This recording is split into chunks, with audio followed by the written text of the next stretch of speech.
Hello friends, আসসালামু আলাইকুম। সবাই কেমন আছেন আমার প্রিয় আপু এবং ভাইয়ারা? আশা করছি আল্লাহর রহমতে আপনারা সবাই ভীষণ ভালো আছেন। আলহামদুলিল্লাহ, আমিও ভালো আছি। আজকের পর্বে আপনাদের তৈরি করে দেখাবো তালের বড়া পিঠা বা তালের পিঠা রেসিপি। এর জন্য একটি মিক্সিং বোল নিয়ে নিয়েছি, আর এখানে দিয়ে দিচ্ছি একটি স্টেইনার।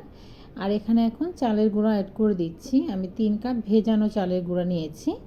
আপনারা চাইলে বাজার থেকে কেনা শুকনো চালের গুঁড়াটা নিতে পারেন। তারপর এটাকে চেলে নিচ্ছি। আমি 3 কাপ চালের গুঁড়া দিব এখানে, আর সাথে দিয়ে দিব হাফ কাপ ময়দা। তো বাকি চালের গুঁড়াটা আর ময়দাটা আমি দিয়ে এটাকেও ভালোভাবে চেলে নিচ্ছি। যখন এটা চেলে নেওয়া হয়ে যাবে, এখানে শুকনো উপকরণ অ্যাড করতে হবে। সর্বপ্রথমে দিয়ে দিচ্ছি 1 চামচ এলাচের গুঁড়া, আর স্বাদ অনুযায়ী দিয়ে দিতে হবে লবণ, আর কিছু কিশমিশ আমি কুচি করে কেটে এখানে অ্যাড করে দিলাম। কাজু বাদাম, কাঠবাদাম কুচি করে দিয়েছি, এতে করে এটার স্বাদটা অনেকটা বেড়ে যায়। আমরা বড়া পিঠা আগে অনেকভাবে খেয়েছি, তো এটা একটু ডিফারেন্টভাবে তৈরি করে দেখাচ্ছি। তো এতে আগে দেখতাম যে আমার আম্মু যখন বানাতো এসব কিছু ব্যবহার করতো না, তাতেও খুব মজা হতো। তো একটু ডিফারেন্টভাবে আজকে তৈরি করে দেখাচ্ছি। তো হাফ চা চামচের মতো বেকিং পাউডার দিয়ে দিয়েছি, আর এখন এখানে তালের পিউরি অ্যাড করে দিচ্ছি।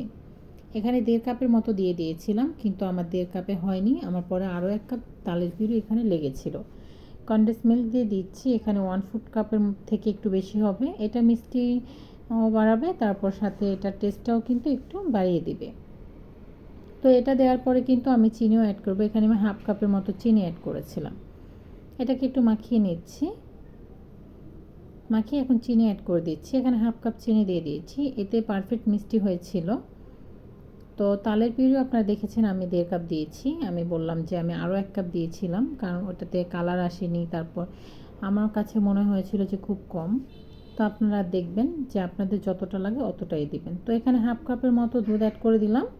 তো এটা দিয়ে মেখে নিয়েছি। তারপরে আমি আবারও হাফ কাপ দুধ অ্যাড করে দিয়েছি অফ ক্যামেরায়। দিয়ে এটাকে ভালোভাবে মেখে এখন রেস্টে দিয়ে দিচ্ছি। রেস্টে দিলে এটা ফুলে কিন্তু ব্যাটারটা আরেকটু টাইট হবে। ঢাকনা দিয়ে ঢেকে রেখে দিলাম। 10 মিনিট পরে ঢাকনাটা খুলে নিচ্ছি। এটা কিন্তু অনেকটাই সেট হয়ে গেছে। আপনারা চাইলে আরও বেশ কিছু সময় এটা রেস্টে দিতে পারেন। তো আমি 10 মিনিটের বেশি দিচ্ছি না। দেখেন থিকনেসটা দেখিয়ে দিচ্ছি, এরকম হয়েছে। তো এই পর্যায়ে চুলায় একটি প্যান বসিয়ে দিতে হবে। প্যান বসিয়ে দিয়ে প্যানটাকে ভালোভাবে গরম করে নিতে হবে। প্যানটা গরম হয়ে গেলে এখানে তেল অ্যাড করে দিচ্ছি। পিঠা ভাজার জন্য বেশ কিছুটা তেল লাগবে। তো আমি প্রায় ডুবো তেলে পিঠাটা ভাজতে চাচ্ছি, এর জন্য আমি বেশি তেল দিয়েছি। দেখতে পাচ্ছেন তেলটা যখন গরম হয়ে যাবে, সেক্ষেত্রে পিঠার ব্যাটারটা পিঠার সাইজ করে দিয়ে দিতে হবে। আমি একে একে পিঠাগুলো দিয়ে দিচ্ছি। তেলটা বেশি গরম করবেন না, এতে করে পিঠাগুলো দেওয়ার সাথে সাথে উপরে কালার চলে আসবে, ভিতরে কিন্তু একদমই হবে না। সেক্ষেত্রে কিন্তু পিঠা কাঁচা থেকে যাবে। তো আপনার চুলার আঁচটা মাঝামাঝি রেখে ভাজবেন। দেওয়ার সময় একটু আঁচটা বাড়িয়ে নেবেন, তারপর একটু পরে আঁচটা কমিয়ে দিবেন আর কি। তা না হলে পিঠাগুলো কিন্তু ফেটে যায়। বেশি আঁচে ভাজলে পিঠা ফেটে যায় বা উপর থেকে পুড়ে যায়, ভিতর থেকে হবে না। আর এটা অনবরত নেড়েচেড়ে ভাজতে হবে, কারণ হচ্ছে এক পাশে কালার আসলে বা এক পাশে আসবে না, এটা ভেবে আমি নেড়েচেড়ে ভেজে নিচ্ছি।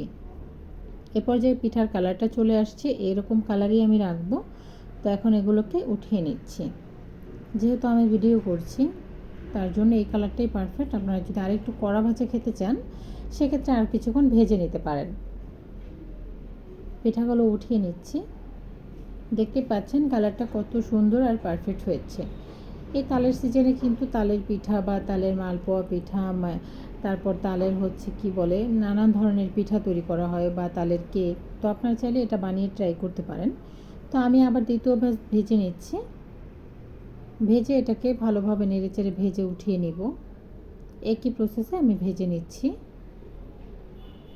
ভাজা হয়ে গেছে। আশা করছি সহজ পিঠা রেসিপি আমি তৈরি করে দেখানোর চেষ্টা করেছি, আপনাদের কাছে ভালো লেগেছে। যদি ভালো লেগে যায় অবশ্যই আমার পাশে থাকতে, আমাকে সাপোর্ট করতে আমার চ্যানেলটিকে সাবস্ক্রাইব করতে পারেন, নিয়মিত আমার ভিডিওগুলো দেখতে পারেন, আর বেশি বেশি করে ফ্রেন্ডস অ্যান্ড ফ্যামিলির সাথে শেয়ার করতে পারেন।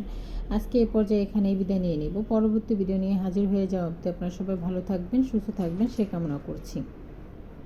পিঠাগুলো আমি এখন সার্ভিং করে নিয়েছি। দেখতে পাচ্ছেন একটি বেতের ট্রে নিয়েছি, এতে দিয়ে দিয়েছি কলা পাতা, দিয়ে আমার মতো করে আমি সাজিয়ে নিয়েছি। আশা করছি দেখে বুঝতে পারছেন পিঠাগুলো কত সুন্দর হয়েছে। আর এভাবে সহজ রেসিপি পেতে অবশ্যই আমার পাশে থাকবেন। আসসালামু আলাইকুম, ভালো থাকবেন সবাই, আল্লাহ হাফেজ।